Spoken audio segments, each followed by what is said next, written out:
You know, and I agree with President Kagame, this mentality of victimhood, that you make a mistake and then you want to blame somebody else. It's not right. I mean, we must say no if the answer is no. And we must be firm to say this cannot continue. In fact, that is the conversation we are currently having. We are telling our friends, our development partners, the architecture that exists, the financial architecture that exists is faulty. It is unfair. It is not right. It must be changed. When we started that conversation, it looked weird. Today, they have come to the table accepting what they did not believe in the past. Today, they agree with us that the current international financial architecture is faulty, it is unfair, it must be fixed. It is one of the conversations I'll be having with President Biden, because the US has a lot of say on the current international financial architecture. And we are saying, we are not making a policy for a moment. We want to have a conversation as a continent. And for your information, if you have followed my language, yes, it's about Kenya, but it's in the context of us being Africans, and it's a context of Africa. I don't think it is the case that they are not listening. I think they are. In fact, we have managed to move the debate from where it was to where it is. When we started this debate, the whole proposition of reforming the international financial architecture, nobody used to listen to it. Today, every country, from the US to European Union to China, all of them have come to the conclusion that what we were saying, that the current international financial architecture is not fair, everybody has come to agree with us. And in fact, they are now asking, what is the mechanism of us to reform this financial architecture? So that's number one. I think we have a win there, but everybody now agrees there is a problem. This international financial architecture is not fair. That's number one.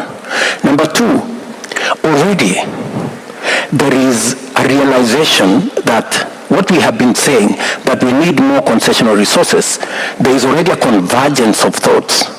And I could see it last 2 weeks when we had the IDA conference in Nairobi, that there is now a greater realization that African countries, countries in the developing world, need concessional, long-term, adequate resources. And number three, the World Bank, the IMF actually, has already come round. The SDR, special drawing rights, that initially benefited countries that did not need the money. Now, they have agreed that we need to rechannel the SDRs through, our proposal was Africa Development Bank, because that way it will get to more developing countries like Kenya, Rwanda, and others, and it will get to those countries at concessional rates. And again, those resources can be leveraged so that we get more resources into our economies. When the current multilateral development banks came into being in 1945, countries like Kenya did not exist. And yet, Kenya is now the 7th largest, maybe 6th largest economy in Africa. We're a big player. And yet, our status is neither here nor there. It is time that we have a new conversation, because the lenders are important, but the borrowers are important too. Development partnership has two components on both sides. So we must have a candid conversation so that we have an organization that is democratic, that is representative, so that all of us have an equal voice on what happens. And that is why when we had the meeting of IDA, we put our propositions on the table. We believe there should be a fairer, more balanced representation at the multilateral development banks boards, so that our voice, our ideas, our suggestions are on the table. That's number one. Number two, We believe that we must go for a win-win outcome.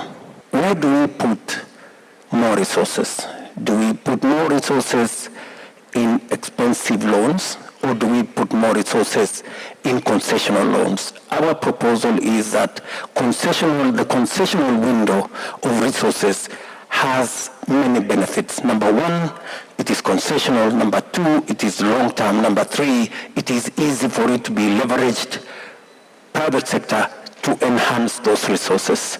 The international community is now awake to the reality that what we are saying is not what everybody thinks. What we are saying makes sense. That we need a fairer system. When Kenya, for example, when we went to the financial markets in January, because I had to, we got resources to move forward at 11%, 10 point something percent. This is exactly what we've been saying. I mean, other countries access the same facilities at 1%. So if we are getting it at 10% and others are getting it at 1%, where is the fairness? How do we develop equally? This is a conversation we must have. When we say Africa is paying 5 times more, it is not just talk. It is a reality we live through every day. And that is why we are pushing every lever to make sure that concessional resources are available so that we can pull countries out of debt distress and we can do more for our citizens and do more for development so that countries don't spend more in servicing debt than in paying for medicine for their citizens.